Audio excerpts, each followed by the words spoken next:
What's up guys, Lon here from Android Authority, and how does last year's big Motorola flagship fare against this year's big Motorola flagship? Well, that's what we're about to find out with the Moto X Pure Edition versus the Nexus 6.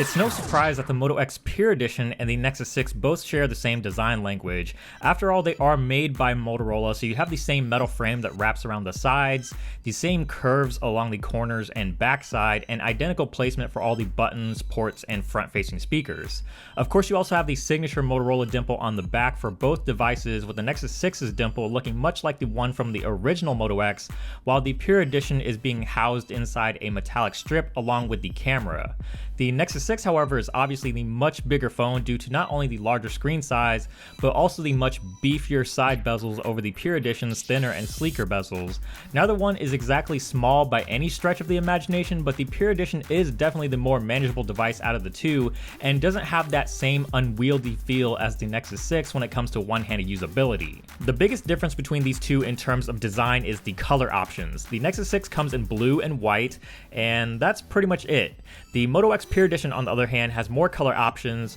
material choices, and accent colors than you can count on your fingers and toes. This is all possible through Motorola's Moto Maker, and along with being able to pick your own colors and material choices, you can also add engravings and greetings for even more personalization. With the screens, you're looking at a 6-inch display on the Nexus 6 and a slightly smaller 5.7-inch screen on the Moto X Pure Edition. Both share the same resolution at 2560 by 1440, but on the Nexus 6 you're dealing with an AMOLED display, whereas on the Moto X, Motorola decided to make the switch this year to a TFT LCD panel. Both displays are absolutely gorgeous in their own right, especially with the Quad HD resolution, but if you're looking for those inky dark blacks and slightly more vibrant colors, you're only going to get that with the Nexus 6. The Pure Edition, on the other hand, has some pretty great looking colors as well, but with an LCD panel, features like Moto Display don't look quite as sleek anymore, especially in darker environments, where seeing the entire backlight light up becomes much more noticeable. Where the Nexus 6 has the biggest leg up is in screen real estate, so if you want the biggest screen size possible, then the Nexus 6 is the obvious choice, but in terms of overall brightness and outdoor visibility, the Pure Edition is the clear winner. For the specs, you're looking at Qualcomm-made chipsets on both, with a Snapdragon 805, Adreno 420, and 3 gigs of RAM on the Nexus 6, whereas the Moto X Pure Edition is packing the newer Snapdragon 808, Adreno 418, and also 3 gigs of RAM. Even though the Nexus 6 is running a much more dated processor at this point, it still performs extremely well, as the 805 is a more than capable processor, and obviously running a pure stock version of Android always helps. The same can be said about the Moto X Pure Edition. It's extremely fast and fluid in day-to-day use, and both devices play games and multitask without any problems, and you'll be hard-pressed to notice any real differences between the two. As far as benchmarks go, in Geekbench you're looking at a single core score of 1072 and a multi-core score of 3425 on the Nexus 6, and on the Moto X you're looking at 1257 for single core and 3572 for multi-core. So the Moto X does edge out the Nexus 6, but it isn't by a whole lot, so again, as the benchmarks indicate, you're not going to see or feel a huge difference in real-world use. For storage, you're looking at 32 or 64 gigs of internal storage on the Nexus 6, and like many other Nexus devices before it, there's no room for expandability, and that used to be the case with the Moto X in the past, but this year Motorola added a micro SD card slot to help augment the 16, 32, or 64 gigabyte options. The nice thing about both the Nexus 6 and the Moto X though is that they're plug-and-play phones, which means you can take them to any major carrier like T-Mobile, Sprint, Verizon, or AT&T, plug in your SIM card, and be up and running in no time. Where both of these devices are complete winners is in the speaker quality. The Nexus 6 and Moto X both have front-facing speakers, which is going to give you some very awesome audio quality when listening to music, watching videos, and playing games, but I will say the Moto X's speakers sound just a tad louder with a little more low-end punch, and you also have the option of tweaking the audio for both the external speakers and headphones on the Moto X, which you don't get on the Nexus 6. Now, with the Nexus 6 being substantially larger than the Moto X, you would think that the battery capacity would be quite a bit bigger, but the Nexus 6's 3220 mAh battery is only marginally bigger than the 3000 mAh cell on the Moto X, but in my experience, both phones are perfectly capable of getting through at least a full day,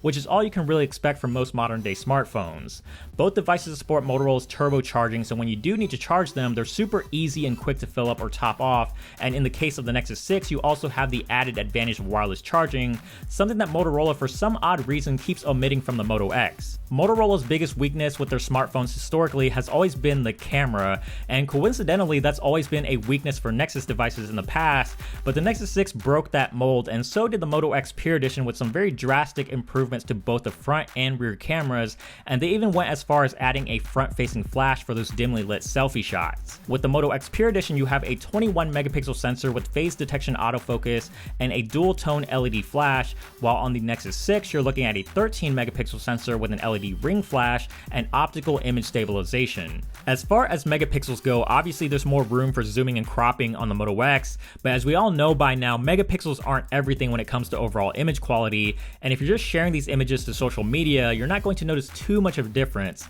Both cameras are capable of taking some great looking images with tack sharp focus, but most people will probably find the Moto X's images to be much more appealing to the eye due to the higher contrast and slightly more saturated colors, whereas with the Nexus 6 you're getting a much flatter and more natural looking image. Both perform decently in low light, and although the Nexus 6 tends to hunt for focus quite a bit, the resulting images are typically much cleaner, brighter, and with better white balance over the Moto X. Both cameras are also capable of recording video in 4K, but again, the Nexus 6 has the same focus hunting problems when recording video, and for some reason the footage isn't quite as smooth or stable as the Moto X, even though it has optical image stabilization. The real advantage of owning a Nexus has always lied in the software, obviously because the updates come directly from Google, so not only do you get updates quickly, but the experience is as pure as you can get it. With the Nexus 6, plenty of users are probably getting their Marshmallow updates right now, which brings a lot of nice improvements like Now on Tap and Doze for better battery life, but as of the filming of this video, the Nexus 6 that you're seeing here is still on 5.1.1, but it should be receiving the update shortly. The Moto X, on the other hand, historically hasn't been all that far behind in terms of speedy updates, and in some cases actually received certain updates before other Nexus devices. The Moto X is probably the closest thing you can get to a Nexus in terms of updates and an overall clean software experience without actually being a Nexus, and in some ways Motorola's enhancements to stock Android make the experience better than what you would get on a Nexus. Just to name a few, being able to call upon the Moto X at any time with Moto Voice, twisting your wrist to open up the camera with Moto Actions, or just simply waking up the display by waving your hand over the phone to see your notifications may sound trivial or gimmicky at first, but once you get used to some of these features, it makes it difficult to switch to another phone that doesn't have them. When the Nexus 6 first became available for purchase, it was one of the most expensive Nexus devices we've ever seen, coming in at a starting price of $650, but now the Nexus 6 can be had for prices that Nexus owners are used to, with $350 for the 32GB model and $400 for the 64 gigs. The Moto X Pure Edition is also quite the bargain, especially for a phone that's only roughly a month old at this point. Starting at $400, you can get yourself a 16GB Moto X with a standard colored back, and pricing goes up from there depending on storage and material choices. If you want the purest Android experience possible, fast updates, and a large canvas to play on, then go with the Nexus 6. But if you'd rather have more color and material choices via Moto Maker, a close to stock Android experience with some useful Motorola enhancements, and micro SD card expansion, then the Moto X is the obvious choice. Both of these phones are extremely affordable high-end smartphones, and ultimately what it's going to come down to is what you're looking for in a smartphone, but either way you decide to go, you're going to come out a winner. As always, thank you guys so much for watching this video. If you did enjoy it, please give it a thumbs up down below, and also subscribe to the channel, which is also down below if you haven't already. And if you want to see more here from us at Android Authority, make sure to check out the links over on the side, and feel free to check out the website as well for more in-depth coverage, androidauthority.com, because we are your source for all things Android.